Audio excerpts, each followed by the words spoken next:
Hey, I'm Ina, Executive Vice President at the Colby Group, and I'm a secretly Russian spy.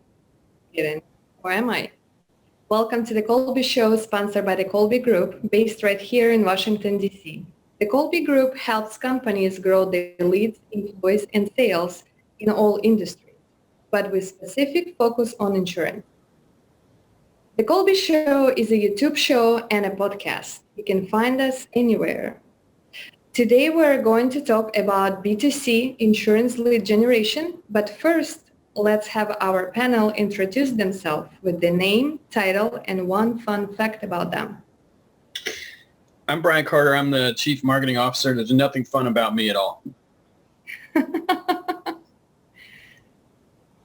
Don't lie. Hey, I am Rohan, the Chief Technical Officer here at Colby, and I paint weird scuba stuff in my spare time. No, you don't. That's fine.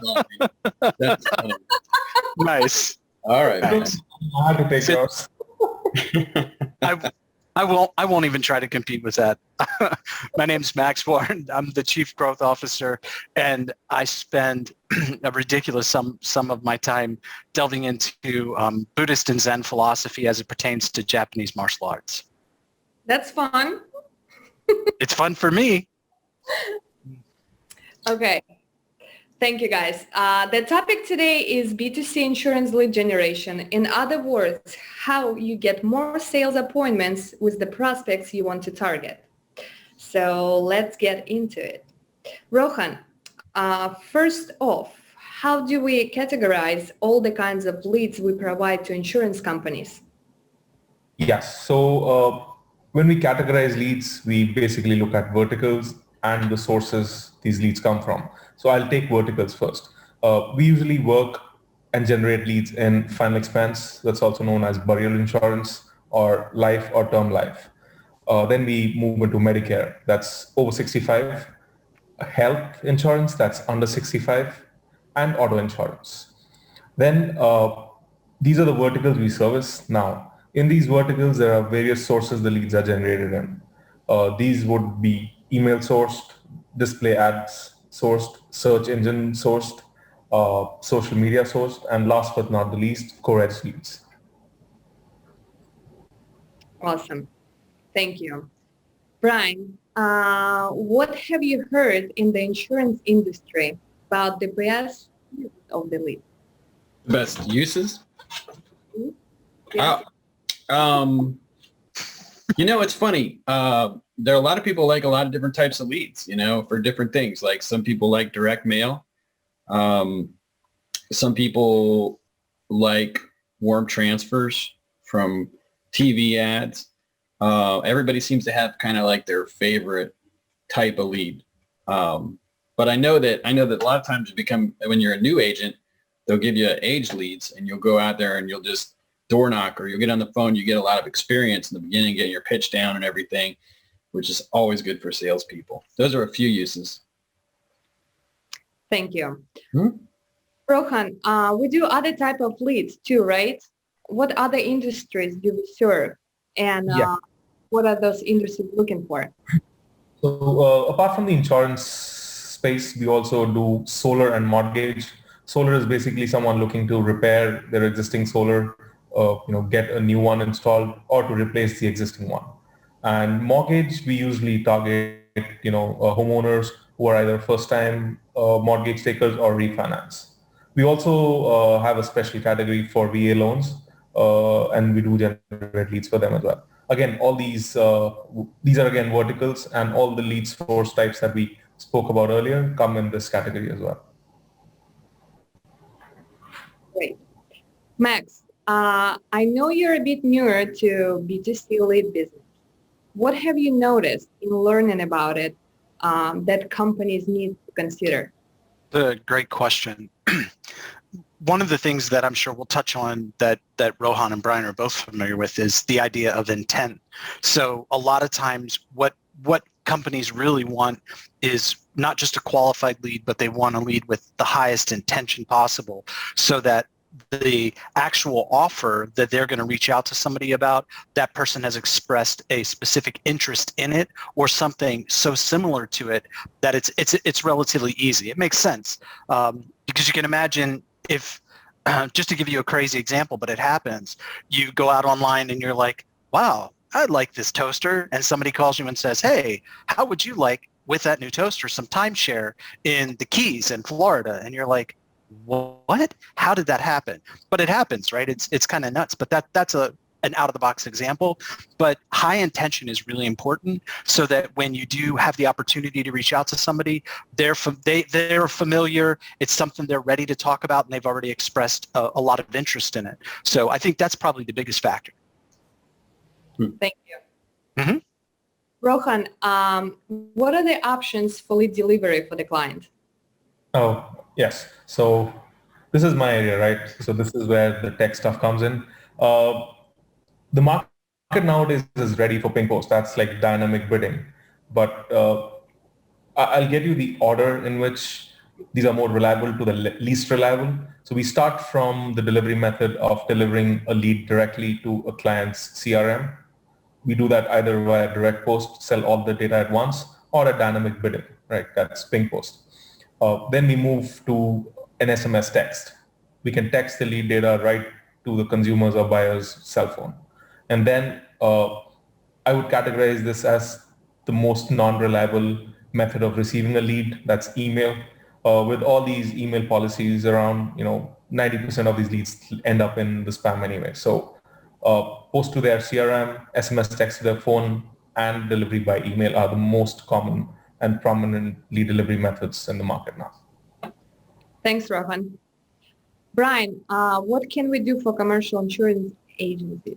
Yeah, that's an interesting one because they definitely sometimes think they're different, and they are. Their target is completely different because they're B2B. So we have an entire B2B lead gen division, and we will go out and we'll target companies. We can target by a lot of different factors, revenue, employees, and decision makers, job titles, things like that. So we can get your message into those people through targeted email, through LinkedIn, through ringless voicemail. You want to touch these people at least 8 to 10 times. We actually have a whole episode on B2B lead gen, so I won't go into it too much there, but that's how we do it. Thank you. Back to Rohan. I know the prices for B2C insurance leads are all over the place, but what is the range of the price? Yes. So I think the turnaround year for this was 2018, 2019. So prior to that, it was pretty simple, Stone Age era. There was one price. Every buyer was ready to buy. You generate a lead for 5, 10, or 20. You could sell it for 25, 30, or 40. But with the introduction of Ping Post, it's gone fully dynamic. And with the inclusion of all sources into one bucket, the price range of a lead ranges anywhere from $2 to $60, right? The cheapest source being Core Edge, and the most high rated being, long tail keyword search through a search engine, Google or Bing. So any buyer who's ready to, give their price bid right, they can get leads from any of the sources in this range. And is it lead quality or type that creates success for B2C insurance people, Rohan? Great question. A lot of people think if you buy an expensive lead, it's bound to convert into a sale. That's not exactly right. I would say it totally depends on the process that you're using, right? You could buy a $100 lead, call them once, not convert them to a sale, or you could buy a $1 lead, call them 50 times, and make sure you convert it into a sale. So it's more on the process of the buyer and the company, and more about the lead nurturing process that they have. Cheaper leads have been proven to convert about 24, 25% by door knockers, and expensive leads, which are 25, 30, $40 are, seen to convert 5%. So it's definitely totally dependent on the company's process and the way they handle the leads, as well as what they want out of the leads, right? A lot of companies just want to run the leads one time, get a one-time deal, and be done with it. But there are some companies who nurture these leads and try to, after getting conversion on one product, they cross-sell and multiply the revenues on those leads. So it's bad. It's a difficult question to say that lead quality matters or not. It definitely does matter, but in the larger picture, it's more about the process the leads go to than the quality of the lead. Okay. And Rohan, can you tell us what kind of conversion rates companies get with our leads and where we have visibility into that and where we don't? Yes. So what I've seen in the last 7 years in the insurance market, not a lot of lead buyers would give you good quality disposition data back to see what their leads convert to. But from our larger partners, what we have seen, it's anywhere from 3% to about 24%, right? There are companies who convert constantly at 3 to 5%, and there are some smaller groups who made these leads convert at 25%. Okay. And any closing thoughts from the panel? I got one. From what I've run into in the insurance industry. Sorry, what? Anybody except Brian. Any Oh, thoughts? come on now. Be prepared, right? Jesus. No. Good All right. one. All right. If I may. Now I lost my train of thought. I'm kidding. So I think it's always good to try a new lead source. You know, it's always good to try a new lead. I love Rohan's point. It's about your sales process. But if you're not getting the results you want and you feel confident in your process, you should maybe try a different type of lead or different lead source. Yep, that's true. Also, to add to that point, a lot of it is a sales agent's mindset. So we did a test with 3 agents about 6 months ago. We sold them one set of lead, naming them source 1, and we sold them the same set of leads, naming them source 2. And they told the source 2 was better, right? Probably because they got a sale out of source 2 and not out of sales 1. The pack 1 and pack 2, or the source 1 or source 2. But at the end of the day, their mind was tuned to getting source 2 leads, but they were the same lead. That's funny. Lead. So that's why I mentioned the process is so important, because when I get 10 leads, one of them works, I want that type again and again, missing the point that they all could be the same, right? And that's just human nature, I think. Totally human nature. Mhm. My only final thought is CRM. Your sales process needs a system. You need a way to manage it. Getting the capital investment and the expenditure for leads, the best thing that you can do as a business owner is invest in a CRM that you can use consistently, because it's going to change the game. It's going to give you a longer play. It's also going to help you curate opportunities down the line. So as part of the process and the right mindset, and to Brian's point, being open-minded, throw a process in there that includes a good CRM, and you're much more likely to win more business and be more successful over time, for sure. But what if I'm allergic to CRM? If you're allergic to CRM, then you probably want to find a remedy for that, and just, keep a tissue handy, I guess. I don't know. My last thought. Oh, go ahead, Rohan. You got it. If you're allergic to a CRM, then you're allergic to money. Yeah, that's great. And there's so much Money at all.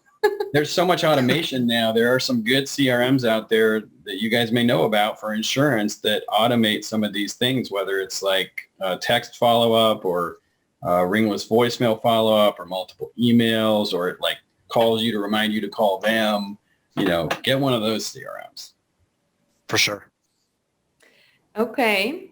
That's it. That's all we have on B2C insurance lead generation for today.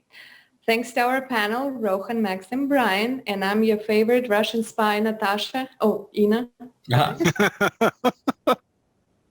And one last thing. If you like our show, please comment on YouTube and leave us a 5-star rating on your podcast app. If you have any questions, please reach out to us through our website, colbygroup.net. And thanks. See you in the next show. See ya. What is this?